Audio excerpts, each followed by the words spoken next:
Rotary జిల్లా 30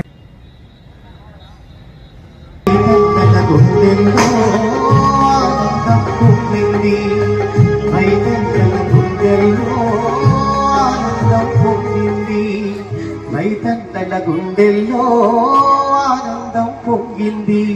ఎద్దుల గంటలు గీకరించక మెడలో ఉమ్మలు గలగలలాడ చిరుల పురులను పండించగా అన్నదాత రైతన్న కదిలరా.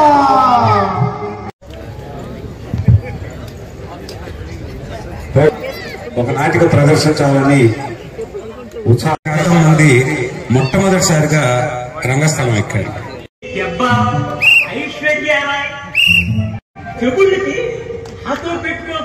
విగ్రహాన్ని కూడా అందరూ అటు ఇటు బెండ్ల కెమెరా అయితే నేను తెస్తుంటాగా చేసే అవసరం ఇంత ఒడికి దుక్కు లేదు, ఎరువు మండి నచ్చలేదు, అంతమంది పోవాలి వ్యవసాయంలో మా పొలాలనే పురుగు పట్టింది. మొదట కూడా వచ్చింది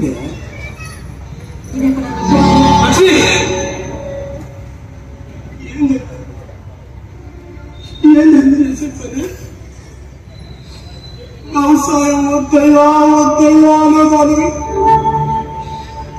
నేనే మొండిపడి ఆ వ్యవసాయం పని వచ్చేసరికి నేను ఆ ప్రాణం ఊరుకోదా. అందరికీ అన్నం పెట్టే మన ఇంట్లో అందరికీ మరి బాధపడాలో అసలు రైతుకి పరిస్థితి వచ్చినందుకు సిగ్గుపడాలి. నాకేం అర్థం కావట్లేదు. దేశానికి రైతు అంటారా? రైతులు వెనుకలు విరిగిపోతున్నా ఎవరు పట్టించుకురా. ఈ తారీఖు పెట్టండి.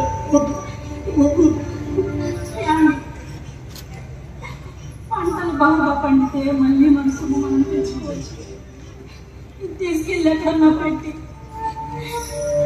వండి పెట్టడానికి సరఫరా చేశాను. మనకి ఇలాంటి పరిస్థితి వస్తుందని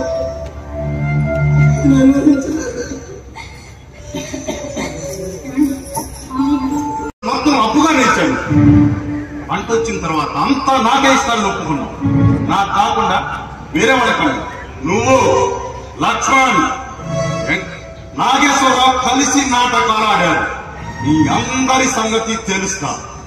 ఇటువంటి వెధవేషాలు వేస్తారని మర్యాదగా నా బాకీ నాకు ఇవ్వాలి. కట్టకపోతే మీ ఇంటిని తాకట్టు పెట్టుకొని నాకు తాకట్టు పెట్టినట్టు రాసుకొని మీ అందరినీ ఇంటి నుంచి గట్టి వేస్తాను. జాగ్రత్త.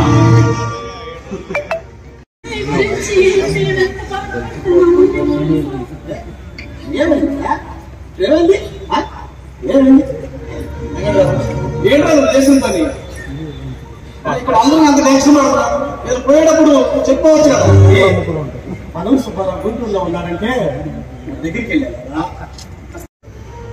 ఆ సంచిలో 2 లక్షల డబ్బులు ఉన్నాయి కానీ తీసుకెళ్ళి ఆ జగన్కి ఇచ్చినమ్మా. వచ్చేటప్పుడు ఇంకంటే వాళ్ళు చీటీ రాయించుకున్నా.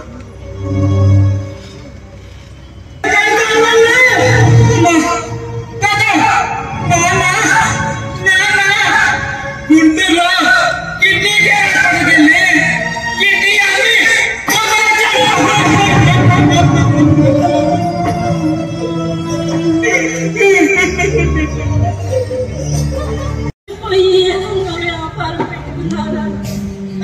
నా మాట విను నాన్న.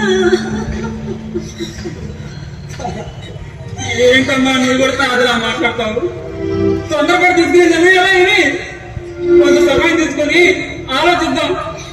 బాబాయ్ అని చెప్పినట్టు కొంత సమయం తీసుకొని నన్ను దీనితో నేను కలుపుకోమ్మా, దీనితో